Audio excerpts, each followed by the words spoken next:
Povratak u budućnost. Evo po drugi put. Već se formira tradicija.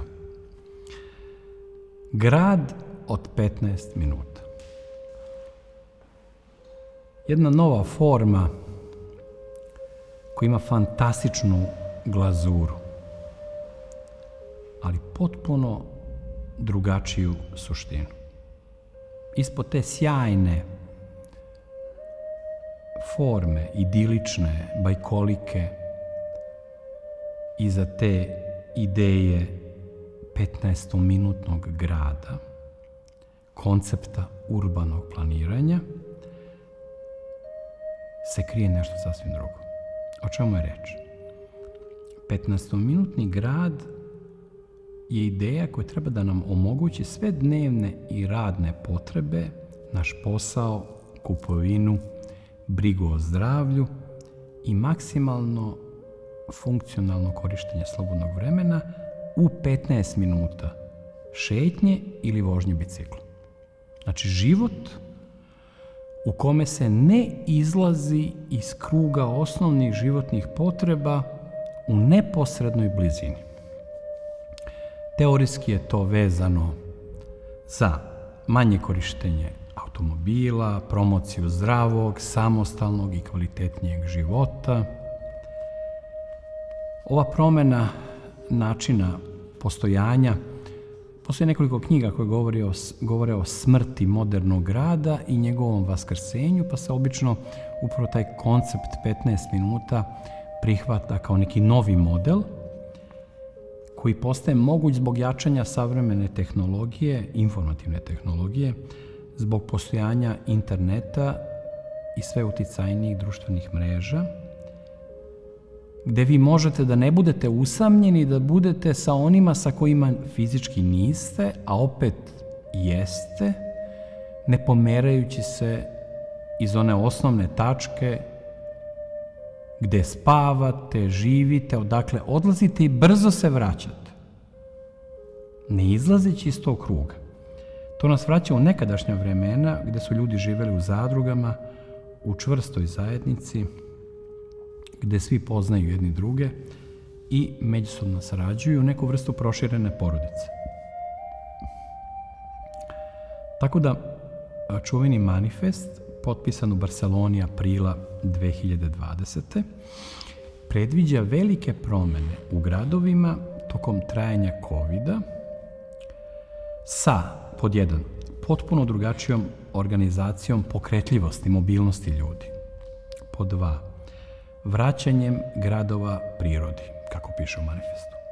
Pod tri, smanjenjem preteranog hipertrofiranog rasta gradova i broja stanovnika. I pod četiri, idealističkim ili utopijskim nedopuštanjem pretvaranja ljudi, veština i usluga u robu na tržištu.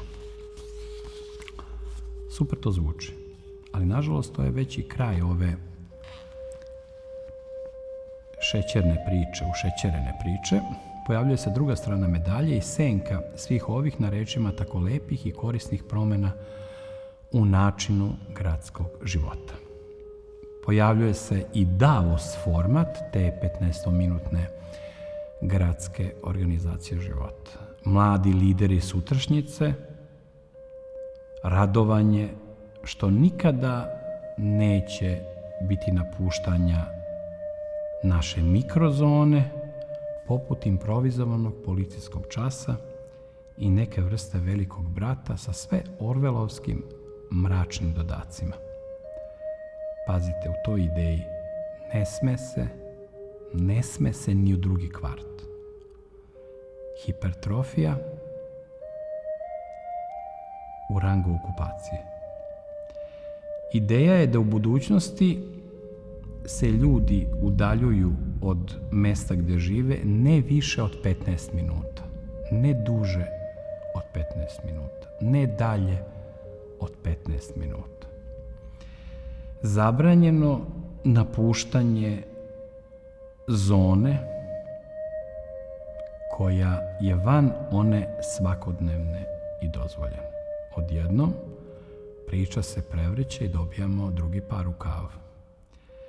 čitava ova idilična ideja se namah pretvara u mnoštvo mikrokonc logora, pošto više danas nema onih pravih i velikih, ali zato i tekako ima ovih malih, ipak logora, čime se ovaj koncept pretvara u instrument državne i društvene represije, u način da se iza prvobitnih ideala svet uvodi u nešto sasvim drugačije. Pazite, do skoro je bila popularna nomadska priča, da je čovek tretiran kao nomad, posebno intelektualni nomad, koji putuje po svetu, zadržava se tamo gde mu odgovara, koliko mu odgovara i nigde nema zavičaja, nigde nema nečega što bi mogli da nazovemo njegovim mestom, njegovom adresom. On je sam sebi adresa, bez prostora. On lebdi i ti veliki nomadi koji neprestano putuju i nigde nestaju, oni su u stvari nagoveštaj tog drugog sveta. Znači, ideja potpuno suprotna ideji u 15-minutnog grada. Ovde se neprestano odlazi iz jednog mesta u drugo i nikad se nestaje, a ovde se nigde ne ide i ne pomera se. Na izgled dve suprotne ideje. Nomadska i antinomadska. Znači, bilo je veličanje nomadske priče, ali sad se te suprotnosti spajaju u duploj zloupotrebi.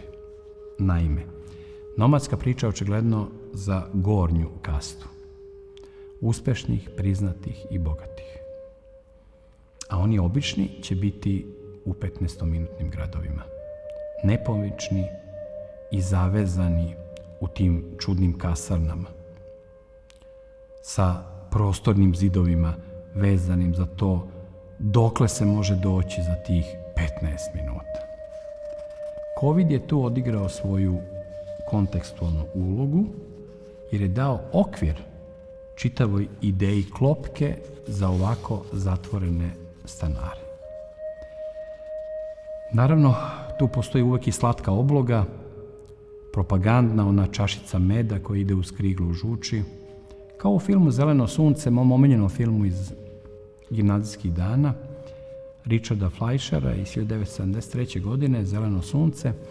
U tom filmu ljudi obožavaju hranu koja im posebno prija, a istovremeno sa tim, koliko se sećam, postoji taj poslednji odlazak ljudi koji napuštaju ovaj svet i pred svoj odlazak gledaju najlepše kadrove lepote zemlje, opraštajući se sa prijateljima. I iz te humanističke vizije mi u stvari na kraju vidimo da je to zeleno sunce u stvari neki zeleni keks koji svi jedu, a koji u stvari rezultat mlevenja ljudi posle smrti. Tako da ljudi jedu ljude u nekoj formi koju ni ne slute u toj pastoralnoj atmosferi, sa nekom lepom, smirenom muzikom, sa tim ljudima koji odlaze da bi nakon toga bili pakovani u neku vrstu mesnog doručka koji jedu njihovi prijatelji. Taj užas koji se krije iza tog elegantnog privida, počevši od tog filma, znači 1973. godine, mi imamo sve više i više dokaza i pokazatelja nemilosrdnosti organizatora ovakvih koncepcija, utopijskih koji se pretvaraju, kako bi to rekli intelektualci, u distopijske.